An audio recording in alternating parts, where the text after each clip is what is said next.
Nous voici arrivés à la troisième semaine du mois d'août et dans notre émission à retenir, nous étudierons pour thème l'Alliance au Sinaï.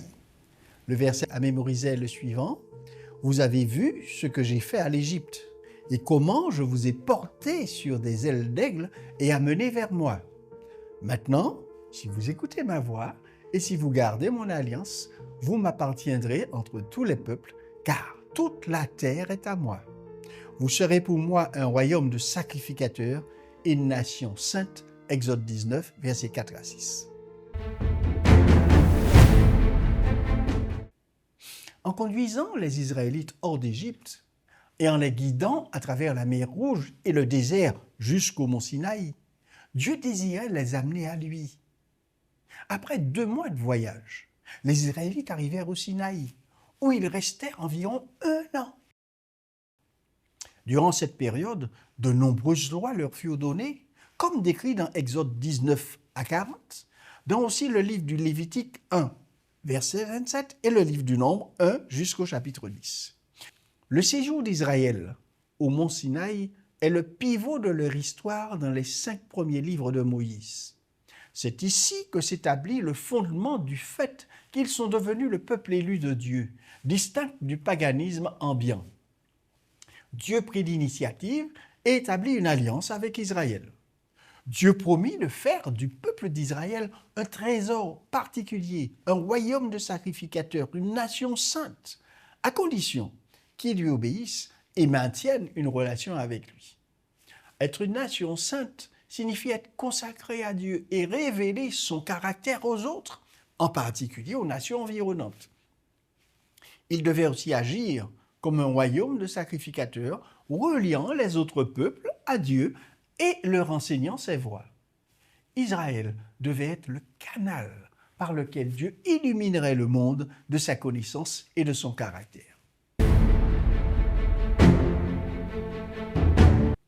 Dieu avait remis à Israël le don le plus précieux, le décalogue, pour leur apprendre à le craindre, Exode 20, verset 20. Le don du décalogue, ces 10 paroles, a révélé les principes d'une vie heureuse, équilibrée et prospère. Le décalogue est au cœur de la révélation de Dieu et de l'éthique biblique et présuppose le salut. C'est la grande charte de l'enseignement biblique et sa somme est la norme de toutes les normes. Durant cette semaine, nous mènerons une réflexion sur les différentes fonctions de la loi de Dieu.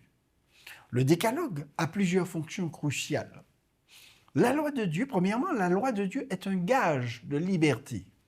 C'est comme une clôture qui crée un grand espace libre pour la vie et avertit qu'au-delà d'un point spécifique se trouve le danger, les problèmes, les complications et la mort. Et il n'y a pas d'avenir pour ceux qui sortent du cercle de la liberté. La deuxième chose est que la loi est un miroir, tel que dit Jacques 1, versets 23 à 25. Dans ce miroir, nous pouvons voir à quel point nous sommes sales et à quel point nous avons besoin d'être purifiés. Troisième lieu, la loi de Dieu est un panneau indicateur.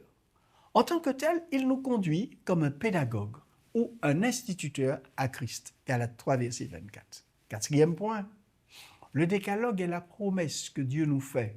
En proclamant ces lois, Dieu promet que ces normes feront partie de notre vie si nous maintenons une relation étroite avec lui.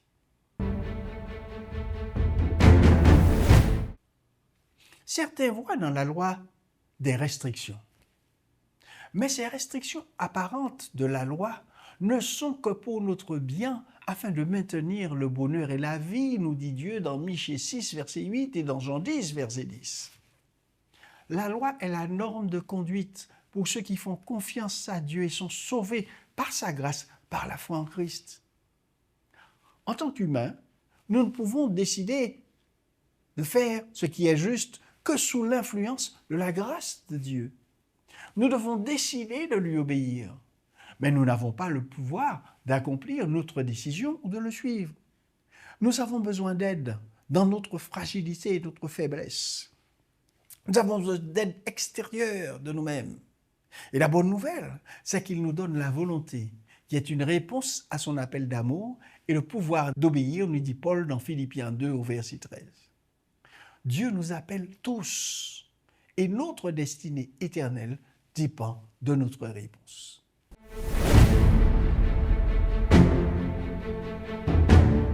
Josué l'avait rappelé à son auditoire. Dans Josué 24, 19, « Vous n'aurez pas la force de servir l'Éternel. » Cependant, lorsque nous demandons à Dieu de prendre notre faiblesse, il nous rendra forts. Il nous donnera son Saint-Esprit qui nous poussera à lui obéir. Paul nous dit dans 2 Corinthiens 12, verset 10, « Quand je suis faible, c'est alors que je suis fort. »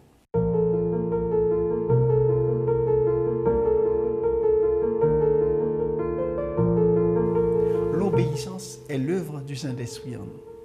Laissons donc Dieu prendre notre faiblesse, nous fortifier et nous rendre capables de lui obéir. À retenir.